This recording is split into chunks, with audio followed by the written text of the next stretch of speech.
ఈరోజు పార్లమెంట్లో వందే మాతరం గీతం గురించి కనీసం దాదాపు 10 గంటల వరకు చర్చ జరిగే అవకాశం అయితే ఉంది మోడీ గారి అధ్యక్షతన. ఏంటి వందే మాతరం మీద ప్రాబ్లం అంటే ముస్లింలు దీన్ని వ్యతిరేకిస్తున్నారు. మేము ఈ గీతాన్ని జాతీయ గీతంగా కానీ జాతీయ గేయంగా కానీ మేము యాక్సెప్ట్ చేయము. అది మా ఆచార వ్యవహారాలకి కొంచెం భిన్నంగా ఉంది అనేది వాళ్ళ వాదన. యాక్చువల్గా చెప్పాలంటే మనకి వందే మాతరం ఎప్పుడు 1875లో బకిం చంద్ర చటర్జీ గారు ఫస్ట్ టైం దాన్ని ఆలపించారు. ఇంకా చెప్పాలంటే ఆయన తన ఆనందమఠం అనే నవలలో కూడా దాన్ని చేర్చాడు.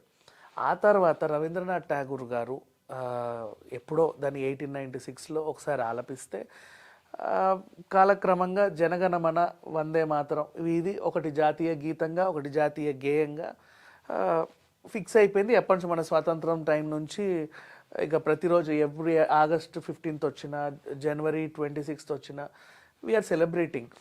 కానీ ఇప్పుడేంటి ప్రాబ్లం అంటే ముస్లిమ్స్కి వాళ్ళ ఆచారాల ప్రకారంగా ఒక వస్తువుని కానీ ఒక వ్యక్తిని కానీ వీళ్ళు దేవుడిగా నమ్మరన్నమాట. వీళ్ళ ప్రకారంగా ఏంటంటే అల్లా దేవుడు ఓకే, ఒక వస్తువుని కానీ ఒక వ్యక్తిని కానీ వీళ్ళు ఎప్పుడు పూజించరు. అయితే వందే మాతరంలో ఏముందంటే భారత మాత అంటే ఒక దేవతలాగా కొలిచారు. అండ్ సుజలాం సుఫలాం మలయజ శీతలాంలో కూడా లక్ష్మి సరస్వతి ఇట్లాంటి దుర్గా ఇట్లాంటి దేవతల్ని మనం పూజించినట్టుగా అర్థం వస్తుంది. మాకు ఇది వ్యతిరేకం అని చెప్పేసి వాళ్ళ వాదన. మరి ఇన్నాళ్ళ తర్వాత వందే మాతరం మీద ఒక 10 గంటల పాటు పార్లమెంట్లో చర్చ జరగడం ఇదే ఫస్ట్ టైం. మరి వీళ్ళు ఎలాంటి డెసిషన్ తీసుకుంటారు, ఇక్కడ నుంచి జాతీయ గీతం ఏమన్నా మార్చాలని వీళ్ళ డిమాండ్ ఏమన్నా నెరవేరుద్దా, లేకపోతే పాట మారుస్తారా, ఇదే కంటిన్యూ అవుతుందా?